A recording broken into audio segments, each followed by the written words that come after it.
Assalamualaikum warahmatullahi wabarakatuh. Perkenalkan, nama saya Leja Arianti dari kelas 2 SID.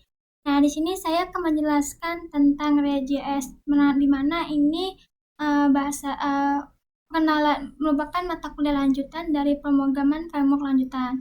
Nah, kemudian ini kita akan kenalan dulu dengan React.js. Nah, React.js ini merupakan library dari pemrograman JavaScript yang mana kita tahu program JavaScript ini untuk pembuatan tampilan antarmuka yaitu UI UX. Nah, React.js ini merupakan teknologi yang cukup populer yang digunakan oleh para front-end. Kemudian React.js ini menggunakan istilah komponen di dalamnya, dan di dalam komponen itu berisikan satu atau dua HTML elemen ditambah kode JavaScript dan juga CSS. Nah, dalam formatnya kita menggunakan format JSX yang artinya JavaScript dan HTML. Ada beberapa keuntungan jika menggunakan React.js ini, yaitu tidak ada reload di dalam menjalankan kode programnya, kemudian lebih cepat dan juga lebih dinamis dan juga real time. Nah, kemudian kita untuk menjalankan React.js ini kita memerlukan namanya install Node.js.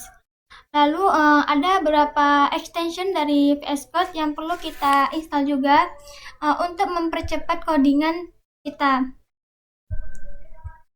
Ini kita kembalikan seperti ini. Nah, contohnya adalah Python. Nah, Python ini untuk merapikan kode baris kita agar lebih mudah dibaca. Kemudian ada juga namanya S7. S7 ini adalah install pendukung untuk React.js ini. Nah, dimana jika kita menuliskan function ini tidak perlu panjang-panjang, cukup singkatannya aja, lalu kita enter, maka dia akan menampilkan yang kita mau, seperti itu. Nah, dalam pembuatan folder React.js ini, kita pertama tuh perlu berapa baris kode program. Nah, diantaranya ada ini. Pertama kita buat folder baru, terserah mau di penyimpanan data C atau data D. Nah, karena bisa digunakan data D, maka kita menggunakan penyimpanan data D. Nah, setelah pembuatan data D, folder data D, lalu kita langsung bisa buka VS Code dan menampilkan folder yang kita buat tadi. Nah, setelah itu kita membuka terminal, dan lebih baiknya kita menggunakan CMD dalam terminal itu. Pertama kita menuliskan baris perintah yaitu npm create last pm up. Pokoknya seperti ini kode barisnya. Nah, npm ini untuk membuat project baru dalam React.js. Kemudian feed ini adalah artinya adanya dalam versi terbaru. Kemudian ada vmapp, ada nama foldernya, dan menggunakan template React.js. Jadi kita menggunakan template React.js. Nah, setelah itu maka ada beberapa tulisan setelah dijalankan, maka ada beberapa tulisan seperti ini, yaitu cd mvf.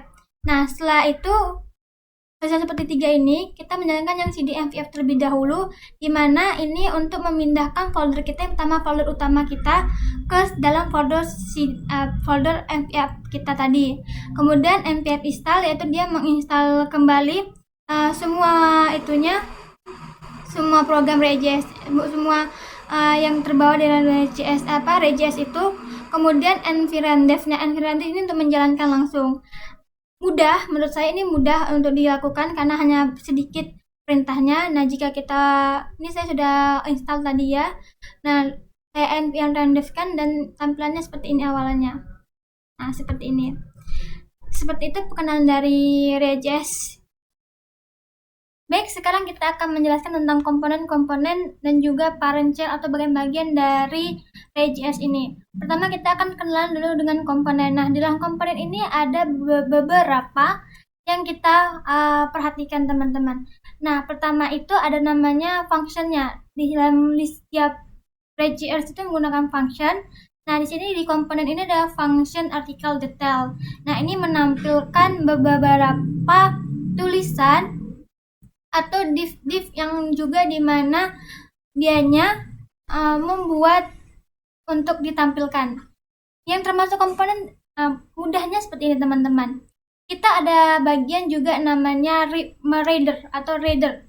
Nah, itu yang dalam reader itu adalah di main ini.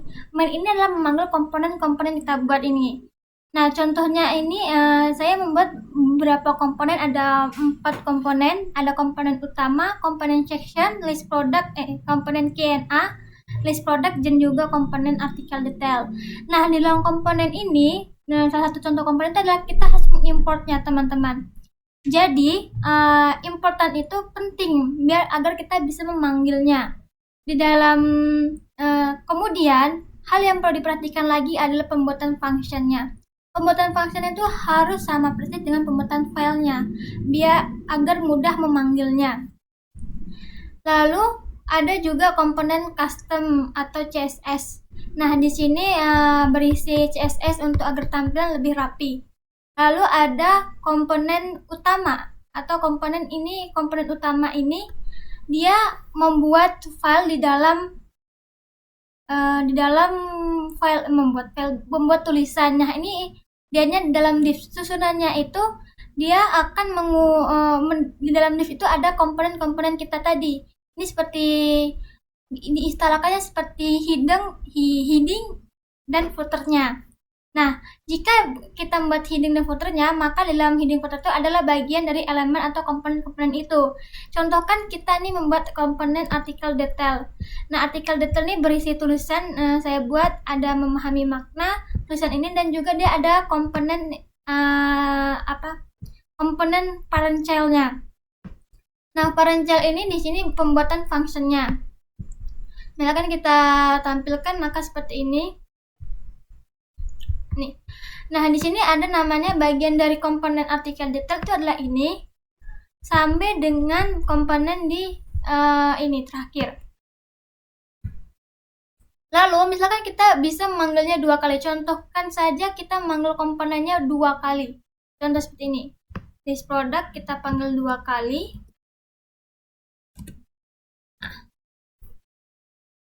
List product kita panggil 2 kali. Nah, maka dia akan menampilkan 2 kali komponen itu seperti ini.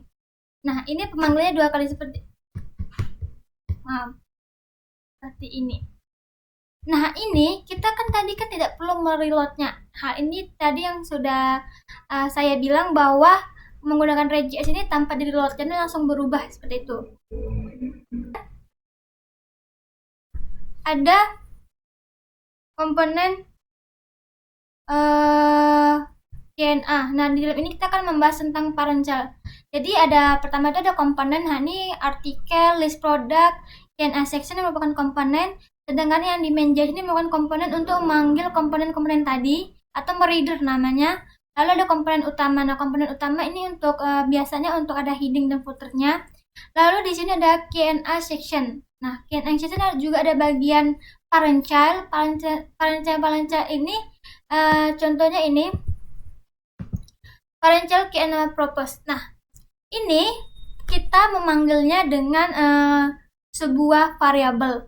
Nah, di parent child ini ada pertanyaan dan jawaban. Nah, kan kita bisa manggilnya berulang-ulang kali.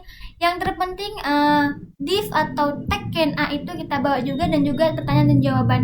Nah, ini kita gunakan 1 kali function tapi bisa berulang-ulang kali dipakai.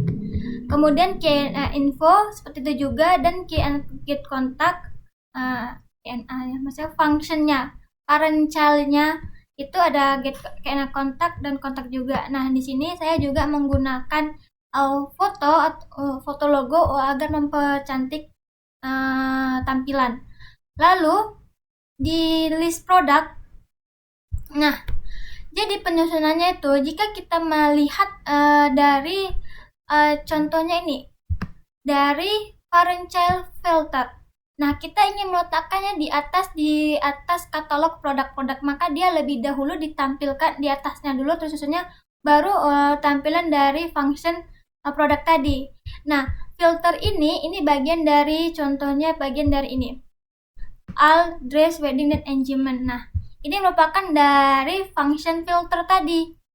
Kemudian function filter ini akan di atas karena setelah itu dia akan menampilkan katalog-katalognya. Contohnya jika kita letakkan di bawah, maka dia terletak di bawah juga. Contohnya di sini di bawahnya. Nah, maka dia biasanya letak di bawah juga. Nah, 2 kali seperti ini. Agak sedikit berantakan ya. karena dia di luar ya. Coba kita letak di dalam.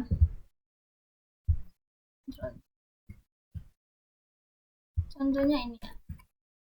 Kita list filter, maka dia akan di bawahnya. Dalam ini.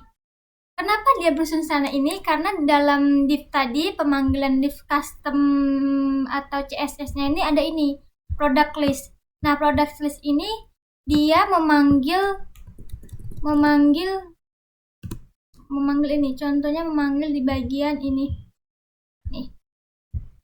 Pemanggilan dari elemen kotak ini, bukan elemen kotak ini. Nah, ini namanya menggunakan class div. Nah, pemanggilan CSS itu berada pada div-nya class name di product list. Nah, jika untuk pemanggilan ini, pemanggilan di kotak seluruhnya ini namanya card. Pemanggilan card. Maka kita bisa meletakkan langsung di bagian main-nya. Maka di bagian main ada div class name card. Seperti itu. Nah, untuk CSS juga perlu diimport juga. Jika tidak diimport, maka dia tidak nampilkan. Jadi kita hapus. Jadi teman-teman jangan lupa untuk membahas terlalu mengimportnya, maka dia tidak terpanggil. Nah, seperti inilah tampilannya jika tidak menggunakan CSS, teman-teman. Lalu kita letakkan lagi sini. Kemudian jika salah satunya kita hapus, yang penting lagi adalah, nah di sini ada kata reader, berarti di file main ini adalah untuk mereader atau menampilkan komponen-komponen tadi. Nah, dalam komponen itu ada juga namanya parent child yang seperti tadi, function makna, function yang di dalam komponen tadi namanya parent child. Jadi yang di luar ini adalah komponen, yang di main ini adalah komponen untuk mereader, dan komponen utamanya ini untuk bagian awalannya. Misalkan kita ingin bagian di bagian sheet headbar, nah kita bisa menambahkan di sini juga. Nah, kemudian ada hal yang satu lagi, yaitu pertemuan HTML2. Nah, ini harus sejajar dengan indeks HTML.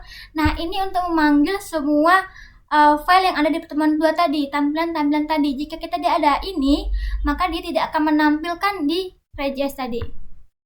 Ini untuk menampilkan semuanya. Pemanggilan kontainer.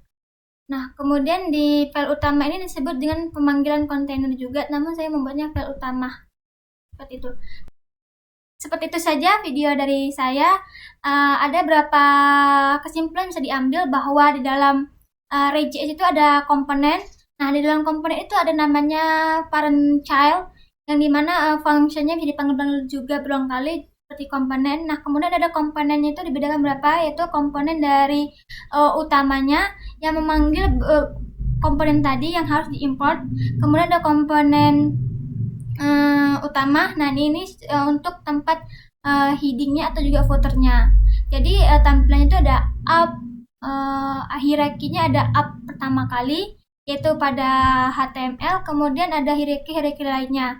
Hierarki lainnya seperti footer, heading, dan lainnya, home, seperti itu. Lalu kemudian ada menu-menunya. Bisa dibilang artikel detail, list product, dan Q&A section ini merupakan menunya. Terima kasih teman yang sudah melihat video ini. Saya akhiri. Wassalamualaikum warahmatullahi wabarakatuh.